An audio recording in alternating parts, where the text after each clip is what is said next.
नमस्कार, 99 न्यूज के इस बुलेटिन में आपका स्वागत है। मैं हूं तबरेज अनवर। धनबाद सिटी सेंटर में चिकित्सकों ने आज केक काटकर वर्ल्ड आईबीएफ डे मनाया। मौके पर चिकित्सकों ने सभी को वर्ल्ड आईबीएफ डे की शुभकामनाएं देते हुए सतर्कता बरतने और स्वास्थ्य के प्रति जागरूक रहने का संदेश दिया। स्त्री रोग विशेषज्ञ चिकित्सक ने बताया कि वर्तमान परिवेश में दूषित पर्यावरण, कॉस्मेटिक संसाधन, नशीली चीज़ों का सेवन करने से बांझपन को बढ़ावा मिल रहा है। इससे बचने की ज़रूरत है। साथ ही उचित समय पर प्रेगनेंसी को धारण करना चाहिए। नया कोख धारण करने में विलंब से बांझपन की आशंका बढ़ जाती है। ऐसे में लोगों को अपने स्वास्थ्य के प्रति अत्यधिक सचेत होने की ज़रूरत है।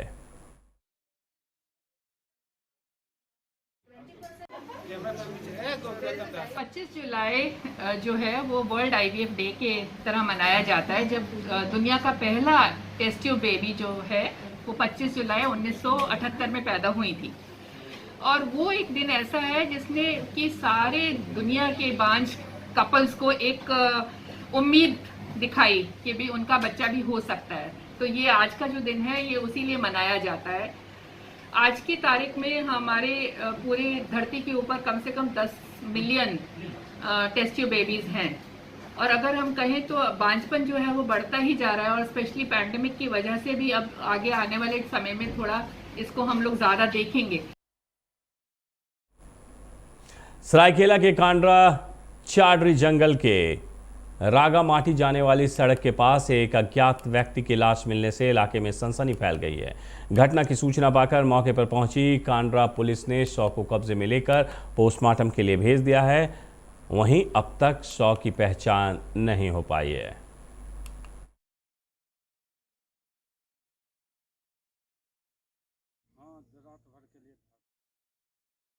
सरायकेला के कांड्रा पंचायत गांव के ग्रामीणों का गुस्सा आज राशन डीलर के खिलाफ फूट पड़ा।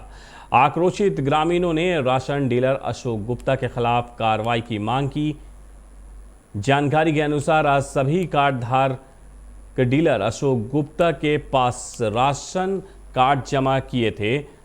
राशन कार्ड जमा करने के बाद डीलर अशोक गुप्ता बहाना बनाकर वहां से कहा कि लिंक फेल है, आज राशन नहीं मिलेगा। उसके बाद क्या था, लोगों ने जमकर उसका विरोध किया।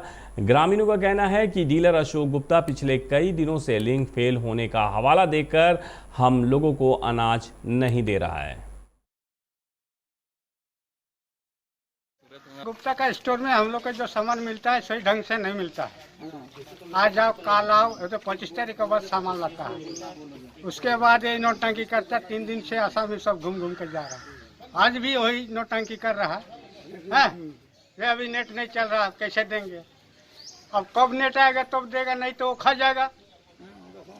ये महीना का सामान अगले महीना का मांगने जाते हैं तो भी बोलता नहीं मिलेगा, आपका पार हो गया। अगले साल का इसी महीना का भी सब कार्डधारी को एक तो बाकी है जेफाई लिस्ट में देखने से वो भी नहीं मिला। गुप्ता का स्टोर में हम लोग का जो सामान मिलता है सही ढंग से नहीं मिलता है। आज आओ काल आओ, ये तो 25। बाघमारा के बीसीसीएल एरिया 1 और 2 में सीआईएसएफ के जवानों ने आज बाघमारा कॉलेज परिसर में पौधारोपण किया, जहां 805 छायादार और फलदार पौधे लगाए गए। इस अवसर पर ब्लॉक 2 के महाप्रबंधक चितरंजन कुमार मुख्य रूप से उपस्थित थे। मौके पर सीआईएसएफ के कमांडर, स्कूली बच्चे सहित कई लोगों ने पौधारोपण किया। महाप्रबंधक चितरंजन कुमार ने कहा है कि जिस तरह से पौधे बड़े होते हैं और उस पर जब फल लगता है तो वो झुक जाते हैं, इसी प्रकार लोगों को भी झुकना चाहिए और जितना हो सके लोगों की मदद करनी चाहिए। सभी को अपने जीवन में पौधे लगाने चाहिए और देश को हरा भरा बनाना चाहिए। संदेश यही देना चाहते हैं कि जिस तरह से पौधे बड़े होते हैं उनके ऊपर जो फल लगता है उसके बाद पौधे फल के साथ झुक जाते हैं। हमारे अंदर जितने भी समाज के लोग हैं और जिस तरह से समाज में आज की व्यवस्था है उसमें अगर उन पर फल लगे तो उन्हें झुक जाना चाहिए और वृक्षों की तरह हमारा आचरण होना चाहिए कि बिना किसी भेदभाव के जिसकी भी जो मदद कर सकते हैं, अपनी छाया दे सकते हैं, ऑक्सीजन दे सकते हैं, फल दे सकते हैं, वो समाज को हम लोग को निरंतर। निरसा के ग्यारकुंड सिबली बाड़ी गुरुद्वारा सिंह सभा परिसर में आज 45 प्लस के 200 लोगों को कोरोना का टीका दिया गया। सभी लोगों को मौके पर पहुंचे। मोबाइल वैक्सीनेशन वैन के माध्यम से वैक्सीन दिया गया। यहां सिख समाज के लोगों द्वारा की गई व्यवस्था से मेडिकल टीम और वैक्सीन लेने आए लोग काफ़ी संतुष्ट दिखे। आयोजकों ने वैक्सीन देने आए मेडिकल टीम के सदस्यों को फूलों का गुलदस्ता देकर उन्हें प्रोत्साहित किया।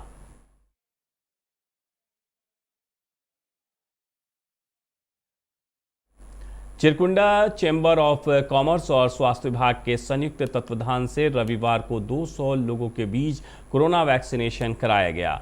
आम लोगों के बीच हाल के दिनों में आई कोरोना वैक्सीनेशन को लेकर जबरदस्त उत्साह देखने को मिल रही है। कॉमर्स और स्वास्थ्य विभाग के द्वारा संयुक्त तत्वाधान में वैक्सीनेशन का प्रोग्राम किया गया है सेलिब्रेशन हॉल नेहरू रोड में। जो 200 लोग का स्लॉट यहाँ दिया गया है, यानी कि 200 वैक्सीनेशन यहाँ पर होगा और जो कि सुचारू रूप से चल रहा है। एक सेकंड। निरसा के बीसीसीएल एरिया 12 दहीबाड़े परियोजना में रैयत प्रदीप राउत को न्याय दिलाने की मांग को लेकर मासस ने बीसीसीएल प्रबंधक के खिलाफ जमकर नारेबाजी की है। मौके पर बीसीकेयू क्षेत्रीय सचिव बबलू दास ने कहा है कि प्रदीप राउत का दाहीबाड़ा परियोजना में कुल 2 एकड़ 21 डिसमिल जमीन है, जिससे 2012 से बीसीसीएल प्रबंधन कोयला उत्पादन कर रहा है और नियोजन के नाम पर अब तक आश्वासन देता आ रहा है। अब ये नहीं चलने वाला है। प्रबंधक रैयत को उचित मुआवजा दे। 12 में आरआर पॉलिसी आई थी और इसमें स्पष्ट निर्देश दिया गया था कि कंपनी को अगर नियोजन देना है तो जो भू मालिक है उसको 2 एकड़ ज़मीन देना पड़ेगा। क्योंकि प्रदीप राउत का 1 एकड़ 21 ज़मीन पहले ही बीसीसीएल ने अधिग्रहित कर लिया है, उस पर खनन का काम भी किया है, कुछ जगह पर ओवरबर्डन भी फेंका है।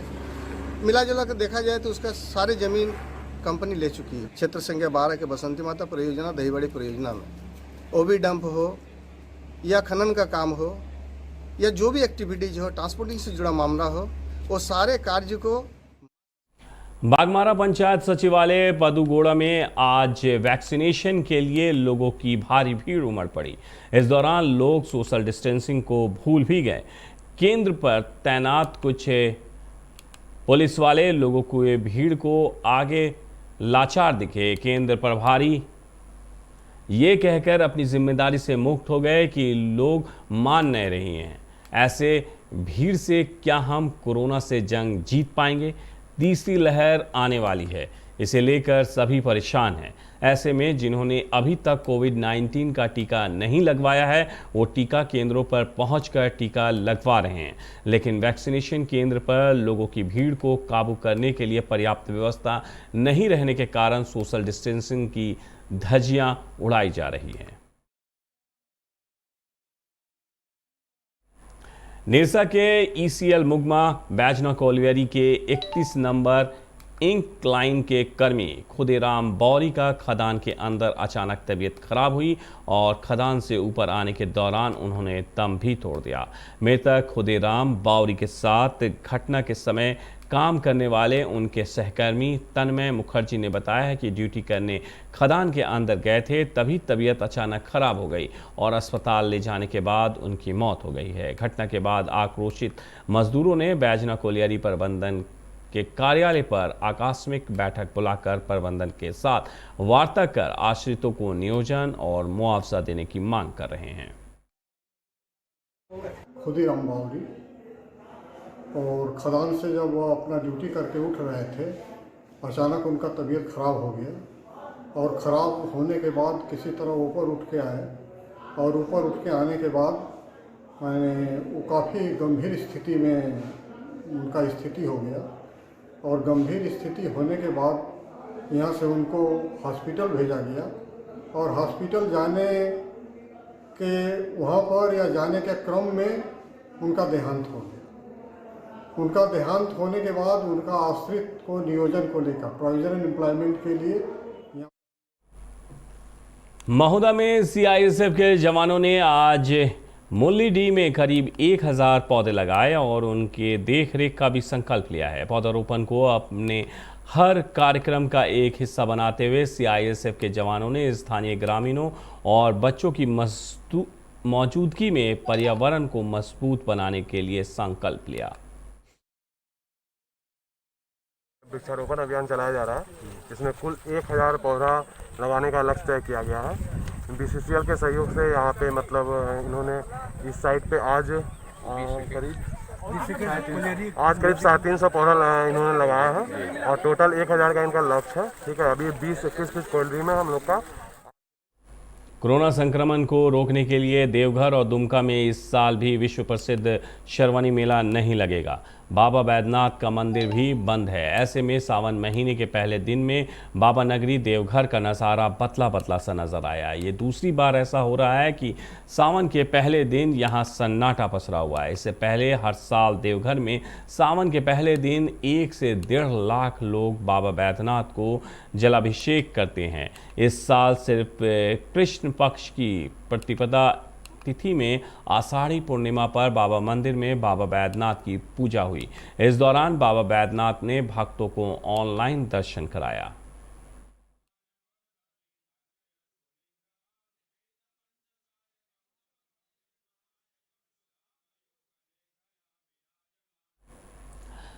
धनबाद के मनाईटांड़ कुम्हारपट्टी में आज सावन माह के पहले दिन शिव भक्त कलश यात्रा निकालकर भगवान भोले को जलार्पण किया। इस आयोजन में 251 महिलाओं ने कलश का संकल्प कराकर इलाके के बजरंगबली मंदिर से शनिदेव काली मंदिर का भ्रमण करते हुए शिव गणेश मंदिर में जलार्पण किया।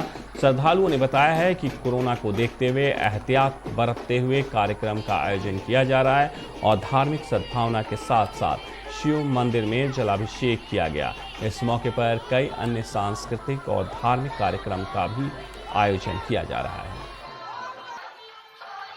सावन महीना के आज पहला सावन का दिन है, इसीलिए मोहल्ला के सभी लोगों ने हम लोग बढ़ चढ़ कर हिस्सा लिए हैं। 251 गंगा जल हम लोग संकल्प करा के हनुमान मंदिर में आज पैदल जल यात्रा हम लोग शिव गणेश मंदिर में अर्पित किए हैं और उसके बाद मोहल्ला में जितने भी मंदिर है हम लोग सब जगह पूजा पाठ करने का काम कर रहे हैं।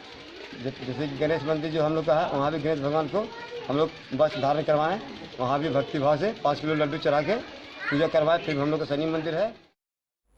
केंद्रीय रिजर्व पुलिस बल ने आज पौधारोपण अभियान चलाया। इसके तहत ग्राम पंचायत सचिवालय चित्रपुर के प्रांगण में कई छायादार पौधे लगाए गए। इस पौधारोपण कार्यक्रम में पंचायत के मुखिया प्रतिनिधि मोहनदास, सचिव और गांव के गणमान्य लोग शामिल थे। कंपनी कमांडर अमर सिंह ने बताया है कि पर्यावरण को बचाए रखने के लिए पौधारोपण जरूरी है। प्रत्येक व्यक्ति प्रतिवर्ष कम से कम 2 पौधे अवश्य लगाएं। पर्यावरण हमारे लिए एक वरदान साबित होगा। अच्युतानंद कमांडेंट 154 बटालियन के निर्देशानुसार पौधारोपण अभियान का कार्यक्रम जो कि 1 महीने से शुरू हो रखा है, 20 जून से ये शुरू किया गया था और 20 जुलाई तक इस अभियान को हमने अच्छे से अंजाम दिया। तोपचाची के जितने भी स्कूल हैं प्लस अलग अलग जो सरकारी संस्थान हैं उन पर हमने इस अभियान के तहत विभिन्न प्रकार के फल और छायादार वृक्ष लगाए, जो कि आज की परिस्थिति में बहुत ही अनिवार्य है। सीआरपी 154 बटालियन के केयरिंग इंडिया पीपल्स फाउंडेशन के बैनर तले आज धनबाद के शंभू धर्मशाला में कृत्रिम अंग प्रत्यारोपण शिविर का आयोजन किया गया। इसके साथ ही ब्लड डोनेशन कैंप और कोविड-19 वैक्सीनेशन शिविर भी लगाया गया, जहां कई लोगों को कृत्रिम अंग प्रत्यारोपण किया गया। केयरिंग इंडिया के श्रीकांत अग्रवाल ने बताया है कि विगत 1-2 वर्षों से कोरोना की वजह से अंग प्रत्यारोपण शिविर का आयोजन नहीं किया गया है, जिसकी वजह से काफ़ी संख्या में ज़रूरतमंदों को परेशानी हो रही थी। शिविर में अब तक 300 लोगों को सफलतापूर्वक अंग प्रत्यारोपित किया जा चुका है। ये हमारा कृत्रिम पैर का शिविर चल रहा है, जिनके पाँव के घुटने के से नीचे या घुटने के ऊपर या जो पोलियो से ग्रसित हैं या जिनका हाथ नहीं है, हाथ जो एल्बो से नीचे हो या कोई भी तरह का हाथ हो, उसको हम लोग देते हैं और ये फ्री ऑफ कॉस्ट देते हैं। ये हमारा शिविर में अभी तक हमारे 215 रजिस्ट्रेशन हो चुका है। कल हम लोग 68 आदमी को हम लोग ने लिम्स दिया था आर्टिफिशियल लिम्स हम लोग कल 64 आदमी को दिए थे, बाद बाकी सर आज हम लोग सबको दे देंगे। और ये हमारे यहाँ और जो बच जाते हैं उनको भी हम एक रिक्वेस्ट करेंगे कि आप अपना रजिस्ट्रेशन करा लीजिए। अगले 6 महीने में हम लोग जब दोबारा करेंगे तो उनको प्रायोरिटी हम लोग देंगे। अंग प्रत्यारोपण शिविर का चौथा दिन है। आज हमारा इस शिविर का समापन है। आज सभी ज़रूरतमंदों को यहाँ कृत्रिम अंग दिया जा रहा है। दूसरा कार्यक्रम है यहाँ आज समापन में हमने रक्तदान शिविर लगाया है। आज 100 यूनिट हमारा रक्तदान का भी टारगेट है। तीसरा यहाँ कार्यक्रम आज चल रहा है, यहाँ हमारे केयरिंग इंडिया बैनर के तले वैक्सीनेशन का प्रोग्राम भी चल रहा है, जिसमें 200 लोगों का वैक्सीनेशन होना है। आज कितने लोगों को वैक्सीनेशन कार्ड लगाया गया है? टोटल तो 203। सरायकेला के कपाली पुलिस ने गश्ती के दौरान अवैध देशी शराब सप्लाई करते 2 नाबालिग लड़कों को गिरफ्तार किया है। जानकारी के अनुसार कपाली ओपी क्षेत्र के काड़ी पाथर में अवैध देशी शराब माफिया नाबालिग लड़कों से शराब की सप्लाई करवाते हैं। पुलिस इस अवैध कारोबार के सरगना की तलाश अभी कर रही है।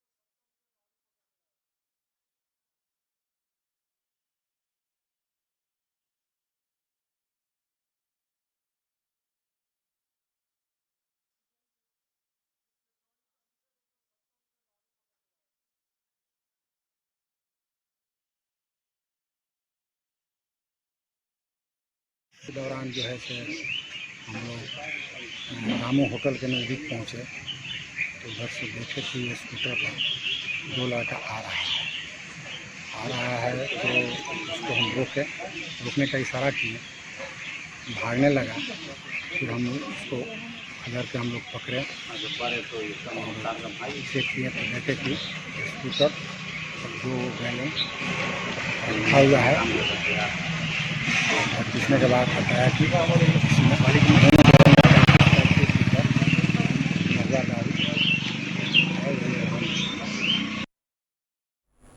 99 न्यूज़ के इस बुलेटिन में मेरे साथ इतना ही। मुझे दीजिए इजाज़त। अपना बहुत ख्याल रखिएगा। नमस्कार।